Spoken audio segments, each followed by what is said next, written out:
Portugal's ruling centre-right coalition won a general election October 4, seen as a referendum on its austerity policies, although it may not hold on to its absolute majority in parliament, near-complete results showed.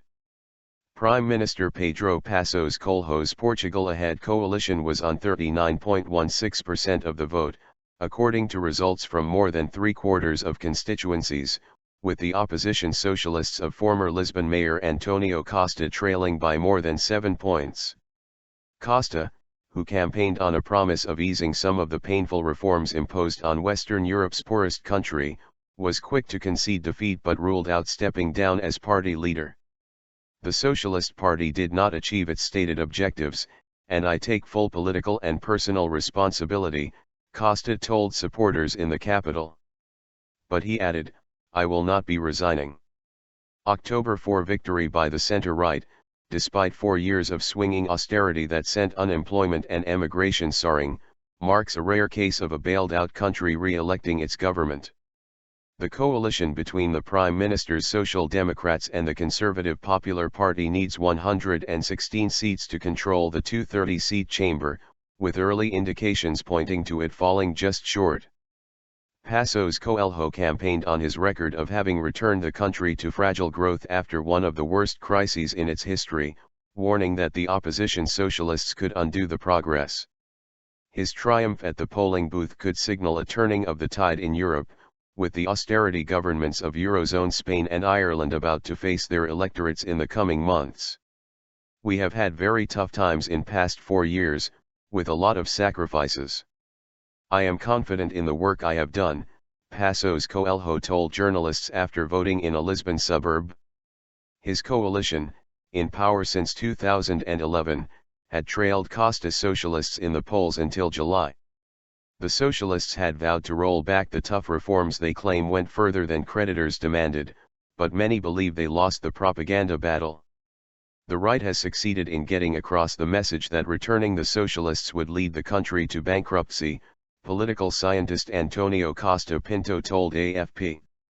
Other analysts warned that if there was no clear victor, Portugal risked a period of instability that could endanger its fragile recovery.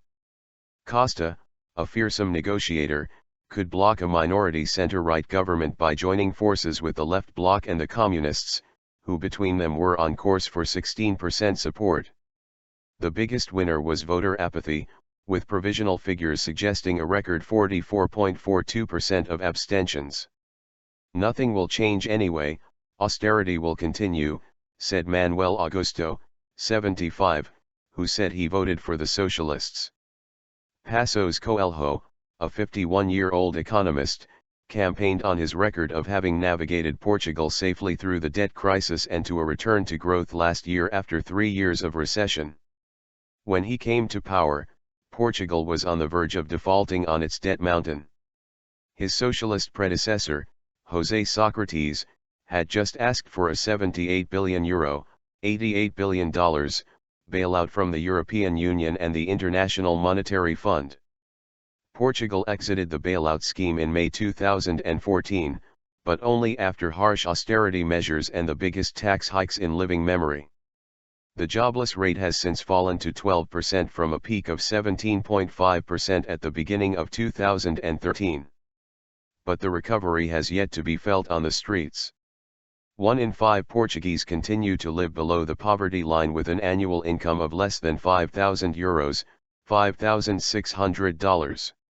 Unlike Spain or Greece, Portugal has not seen the rise of a protest movement strong enough to challenge traditional parties. The attempt by Greece's Syriza party to put an end to austerity has failed. Suddenly Portuguese voters see that there really is no alternative to austerity, political analyst José Antonio Passos Palmeira told AFP. While the Socialists pledged to lower personal taxes and reverse public sector pay cuts, they promised to stick to European budget rules.